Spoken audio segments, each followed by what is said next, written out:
एक और महत्वपूर्ण प्रश्न हमें मिला है। कहना ये है प्रश्नकर्ता का कि आप समय की बात बड़ी करते हैं, बड़ा बोरिंग है बार बार टाइम की बात करना, और आप धर्म और अधर्म दोनों को एक साथ सा ही दिखाते हैं।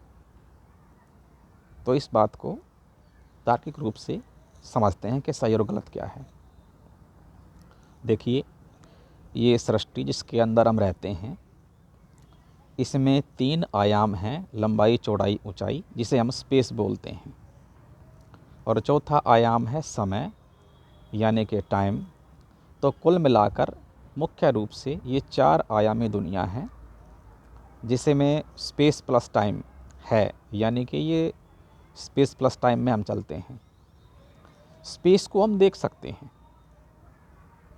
पहले 3 आयामों में जो शरीरी आत्माएं हैं वो मौजूद हैं, लेकिन चौथे आयाम में अशरीरी आत्माएं मौजूद होती हैं।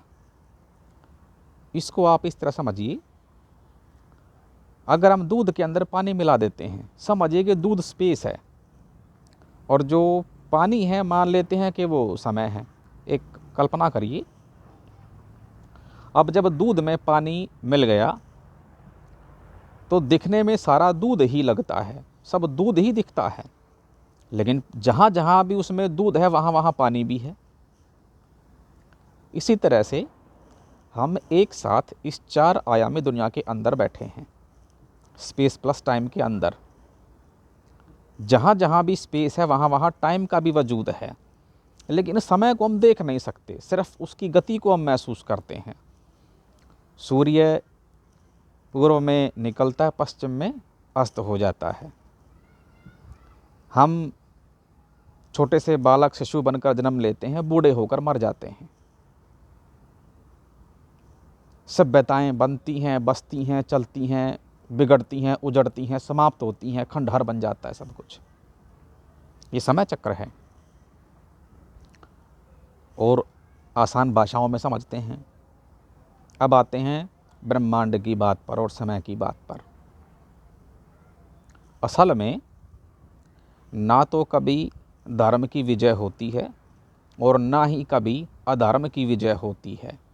हमेशा समय की जीत होती है। समय पर जिसका राज हो या समय जब जिसके साथ हो वही जीतेगा, चाहे वो बुराई में चल रहा हो या अच्छाई में चल रहा हो। जीत उसी की है, उसे कोई नहीं हरा सकता, क्योंकि समय को कभी कोई ना हरा पाया है और ना हरा पाएगा। समय जिसके साथ होगा उसी की जीत होगी। अगर समय बुराई के साथ है तो बुराई की विजय होगी, समय अगर अच्छाई के साथ है तो अच्छाई की विजय होगी। लेकिन जो हम इंसान जाति के लोग होते हैं, हमें यही दिखाया, सिखाया, पढ़ाया जाता है कि धर्म की विजय होती है, अच्छाई की जीत होती है, और हम ज़्यादातर उन्हीं घटनाओं को पढ़ते हैं, समझते हैं, याद रखते हैं जिनमें धर्म की जीत हुई है, जिनमें अच्छाई की जीत हुई है। लेकिन घटनाएं वो भी हैं,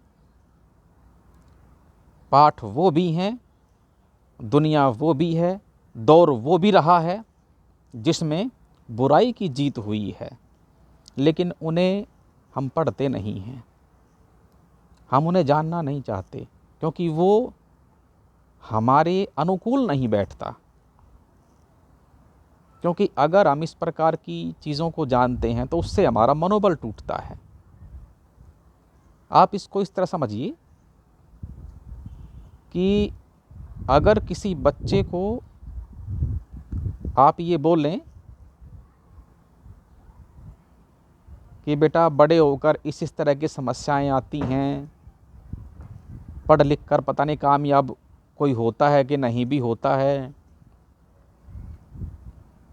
बेटा कई बार ऐसा होता है कि आप बहुत ही पढ़ लिए लिख लिए, आप में काबिलियत तो आईएएस बनने की है, लेकिन चपरासी भी ना बन पाए। ऐसा भी हो सकता है। अगर इस तरह की बातें किसी बच्चे को शुरू से बतानी शुरू कर दी जाएं, हालांकि आप सही बोल रहे हो, ये गलत नहीं है, लेकिन इस प्रकार का सत्य उस बच्चे के मनोबल को तोड़ सकता है या तोड़ देगा, और वो बच्चा अपने जीवन में जो मुकाम हासिल कर सकता था या कर सकता है, वो कभी करेगा ही नहीं। क्योंकि उसे ऐसा लगने लगेगा कि यार फ़ायदा क्या है, कोशिश करके देख लेता हूँ, हो गया तो ठीक, वरना अपनी किस्मत मान लूँगा। कुल मिलाकर वो किस्मत के भरोसे बैठ जाएगा। या जो कार्य है उसे करना चाहिए, जो साहस उसमें होना चाहिए, वो होगा नहीं। इसलिए उसे वही बताया सिखाया जाता है जो उसकी उम्र के हिसाब से, जो उस समय उसकी अवस्था के हिसाब से बिल्कुल सही सूट करता है। जैसे कि हम क्या सिखाते हैं बच्चों को, जैसे कि बेटा पढ़ो लिखो कामयाब बनो, पढ़ोगे लिखोगे कामयाब बनोगे, नहीं पढ़ोगे तो कुछ नहीं बन पाओगे, कुछ नहीं कर पाओगे। बेटा भगवान के सामने झुको, भगवान की पूजा पाठ करो, भगवान तुम्हें कामयाब करेगा, है ना। भगवान का सिर पर हाथ रहता है तो हमारा दिल दिमाग अच्छा काम करता है, भगवान की इच्छा से, भगवान के आशीर्वाद से हम अच्छा पढ़ते हैं लिखते हैं, अच्छी बुद्धि हमारी चलती है, भगवान के ही आशीर्वाद से हम हर जगह पर कामयाबी हासिल करते हैं, अच्छाई के रास्ते पर चलते हैं और अंततः उस परमात्मा को प्राप्त करते हैं। इसी तरह की बातें बच्चों को बताई समझाई जाती हैं। बच्चे में वो जोश भरा जाता है कि वो अपने जीवन में बुराइयों को दरकिनार करता हुआ, अच्छाई के मार्ग पर चलता हुआ अंततः अपने जीवन को सफल कर ले। पर वास्तविकता क्या होती है कि जैसे जैसे बच्चा बड़ा होता है, जैसे जैसे वो दुनियादारी में आता है,